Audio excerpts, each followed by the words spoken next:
Dans une volonté de redonner un sacré coup de jeune aux mythiques héros Marvel, dont la plupart existent quand même depuis les années 60-70, Brian Michael Bendis et la Maison des Idées lancèrent en 2000 la marque Ultimate Marvel. D'abord centré autour de l'Ultimate Spider-Man, le but de ce nouvel univers était d'attirer un nouveau lectorat en réimaginant nos héros favoris dans un contexte plus actuel. Commençant ainsi leur carrière non pas dans les années 60-70, mais dans les années 2000. Ici, le monde se veut plus réaliste et crédible et la grande majorité des surhumains sont liés aux plus illustres d'entre eux, Captain America. Dans une course à l'armement lancée suite à la disparition de Steve qui dormait tranquillement dans la glace, le monde entier tenta de créer ses propres surhumains, sachant bien qu'avec les tensions mondiales, la prochaine guerre mondiale se jouera sur le plan des surhumains. Pour commencer bien fort au niveau popularité, cet univers se lança autour du héros le plus vendeur de Marvel à l'époque, Spider-Man.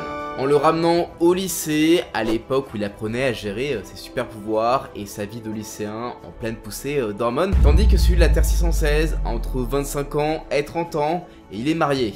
Marvel put redonner un sacré coup de jeune à ses licences phares. Alors forcément, quand le projet s'est étendu à tous leurs héros clés, l'univers Ultimate a rapidement gagné en popularité, inspirant pas mal le MCU d'ailleurs. Mais comme toutes les bonnes choses ont une fin, et malgré la storyline et des persos vraiment cool comme Miles Morales ou The Maker, la gamme Ultimate finit par perdre son attrait. La Terre 616 ayant pas mal repris en popularité en devenant plus mature et en s'inspirant du MCU, et donc de l'univers Ultimate. Un univers vraiment cool qui tira sa révérence suite au Secret Wars 2015, ne laissant que quelques survivants comme Miles ou encore le Maker. Et même s'il semblerait que cette ère soit de retour et au centre des nouveaux plans du Maker après les événements de King Black, bah en tout cas on croise les doigts.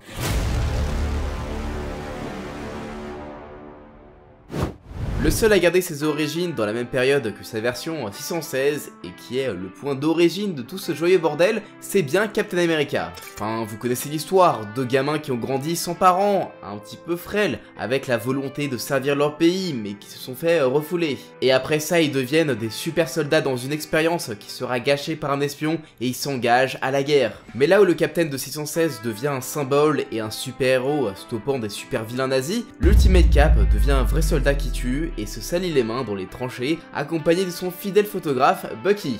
Vers la fin de la guerre, notre Ultimate Cap se sacrifia pour stopper une bombe nucléaire créée par un Chitauri nazi avant de tomber dans l'eau et de finir cryogénisé jusqu'à ce que le Shield le décongèle pour en faire un Avengers, un Ultimate. Du côté de Tony, les changements aussi sont subtils dans ses origines qui, j'en suis sûr, ne sont pas si familières que ça. Bon, à l'époque, il n'y avait pas tout le délire de Arno Stark, Tony Stark adopté, tout ça. Donc du coup, Tony est le fils d'Howard Stark. Son père est un connard avec lui, poussant Tony à se réfugier dans l'ingénierie, sauf que comme c'est un gros génie, il a besoin de tester plein de trucs fous pour pas se faire chier, et quand ses parents meurent, il reprend les rênes de Stark Industries.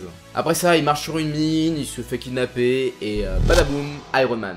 Et on passe maintenant à Antonio Stark. Génie de naissance, Tony voulait faire ses preuves à son père et créa sa propre société avec sa meuf avant que papa Stark ne ramène son fils dans le droit chemin. La mort de Josie dans un crash servit aussi d'électrochoc à Tony qui se lança à fond dans les nanotechnologies. Après le décès de son père des mains de Mandarin International, Tony récupère l'entreprise et malgré son comportement autodestructeur, il en fait la troisième plus grande industrie des USA. Et sa vie change quand il apprend qu'il a une tumeur inopérable qui va le tuer, le poussant à créer un remède qui deviendra son armure. Sauf que sa technologie est très convoitée, du coup il finit par se faire kidnapper par des terroristes avec son cousin qui se fait buter, le poussant à créer un exosquelette pour buter ses ravisseurs et boum badaboum Iron Man. Mourant et voulant se servir du peu de temps qui lui reste à vivre pour sauver le monde, il rejoint par la suite le Shield en tant qu'Ultimate. Et tiens d'ailleurs, je sais pas comment le dire, mais en fait, c'est un bébé bleu. Je sais pas, voilà, c'est l'univers Ultimate, c'est comme ça. Alors pour Thor, c'est quand même un gros bordel, comme j'en ai déjà parlé dans ma vidéo sur les meilleurs Thor. Du coup, que vous l'avez tous vu, hein, n'est-ce pas? On va aller droit au but comme l'OM. Thor, c'est un dieu asgardien, sauf que Loki, c'est encore plus un FDP manipulateur que sur 616. Alors, il a manipulé la réalité pour que son frère soit juste un mec avec un nom chelou qui a rejoint un programme de super soldats pour porter une armure lui donnant les pouvoirs de Thor et en profiter du coup pour le faire passer pour un fou. Vu que oui, il se prend pour le vrai Thor et il est le seul à savoir qui il est. Alors, rien qu'à expliquer, c'est très chiant, alors imaginez juste lire ça, alors que les auteurs aiment jouer avec le fait que, le lecteur, il sait jamais si Loki il est réel ou si c'est juste une illusion d'un mec un peu zinzin. En tout cas, c'est un sacré changement comparé à sa version 616. Et dans l'équipe des Ultimates, on retrouve aussi Bruce Banner qui n'a pas eu l'enfance horrible de sa version 616, mais il se dépréciait tellement qu'il a un peu poussé ses recherches sur le super sérum de Captain pour le Shield au point de s'auto-tester. Et du coup de finir en Hulk, blessant ses collègues Mary et Richard Parker au passage. On a aussi un Hank Pym aka Giant Man, puis Ant-Man, un scientifique assez instable pour frapper sa femme Janet Van Dyne, une scientifique mutante aussi connue sous le nom de Wasp, qui finit par se réfugier dans les bras de Cap. Tout ça c'est pour l'équipe publique aux origines des Ultimates, c'est un peu les fondateurs de l'équipe.